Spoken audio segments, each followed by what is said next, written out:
Welcome back to Road to Fire. We're a family of three documenting our journey to fire, financial independence, retire early.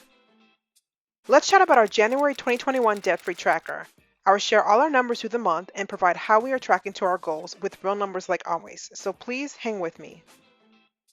So I want to make a big debt payment and speed up our debt-free journey, but I'm not 100% sure this is the right move for us.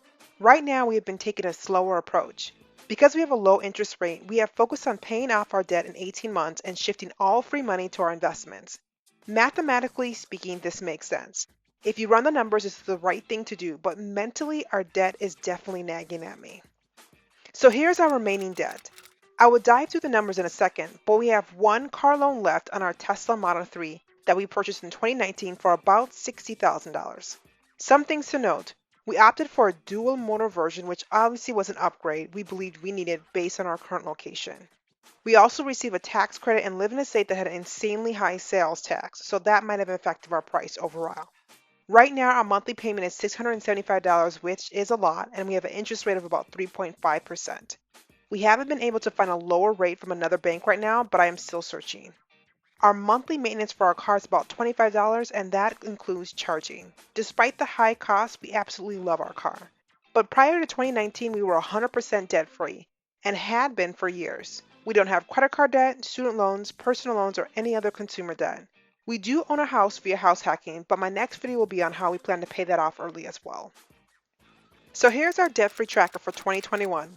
Just for context, we started our debt-free journey in June of 2020 and only made the minimum payments beforehand. We didn't really get serious till about August of last year, as you can see a large dip in our overall tracker. Since then, we have really slowed down on our debt-free journey, and I think we should be picking it back up again. This has driven me to create a new debt payoff strategy for 2021. To date, we have paid off about 50% of our debt and sent out about $1,055 to debt this month alone. At this rate, it'll take us about 2 years to pay off this debt, and let's just say I'm 100% impatient and I don't want to wait that long. So here's why. This is our January budget. I'll link the video here if you're interested in our budget details. But when you look at our top 5 expenses, car payment is always included month to month. It's the last expense that can really make a big impact on our budget and future investing. Here are the details. Our top 5 expenses are not really as high as they seem. For example, savings is not an expense, but it's tracked this way due to us following the zero-based budget method. Our mortgage is really not $2,095 as we are house hacking and our tenant pays $1,200. So that would make it just under $900, and that's going to decrease with the next tax update. And for my son's childcare plus activities, that's inflated as well for January because there are 5 Sundays in this month, which is not the norm. So if you look at the top true expenses, you will see that our car payment is key to remove. We don't really have any other expenses we can cut down, as I believe we're at our minimum for everything else. So you can clearly see why this expense is nagging at me. So last month, I used a debt repayment calculator on Credit Karma to outline 2 potential debt payoff timelines.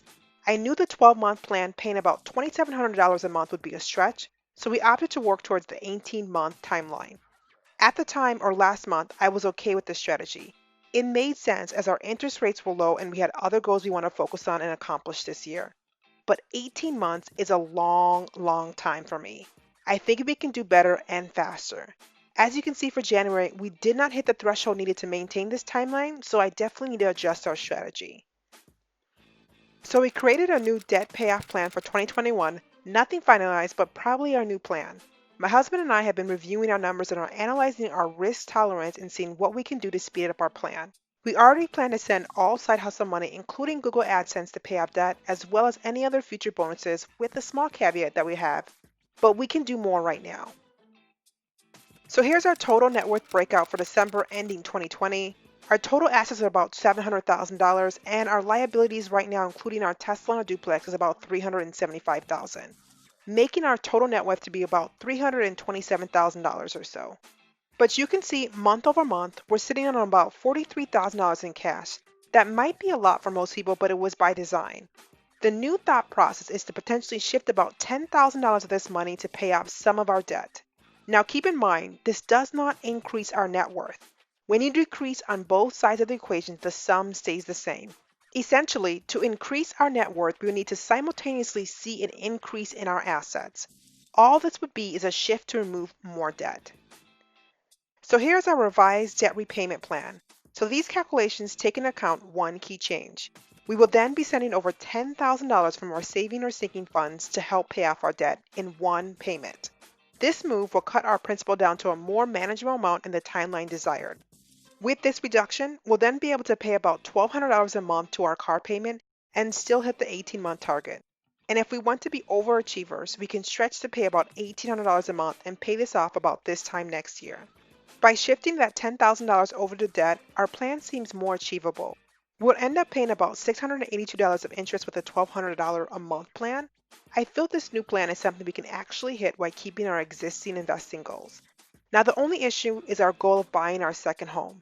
Because we are using $10,000 to debt, that means we don't have that on hand for a potential new investment home.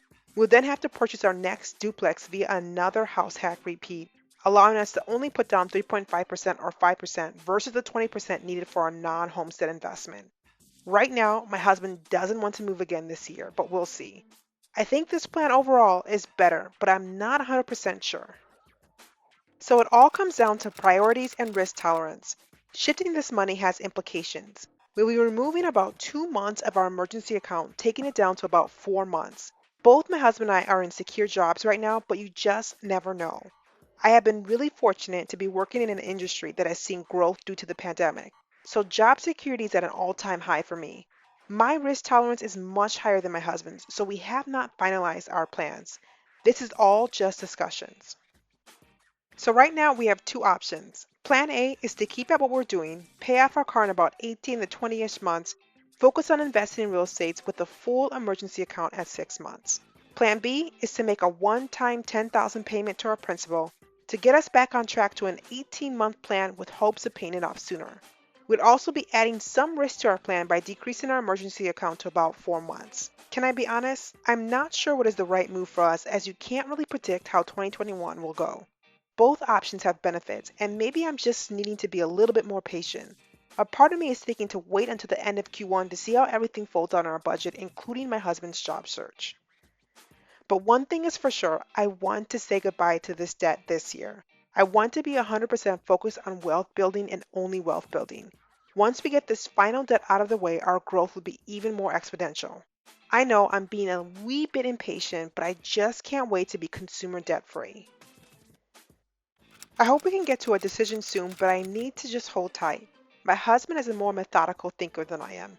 At the end, it all comes down to increasing our income so we can accelerate our plans. This is our last cuttable expense, so this side of the equation is basically tapped out. Our side hustles need to start gaining traction to help us reach our fire goal in a desirable timeline. I really wish I had a magic wand to give me a look into the future, just to jump through to December 2021 to see how everything turns out. Now, if you made it this far, thank you so much for watching. But don't forget to like, comment, and subscribe below. Until next time.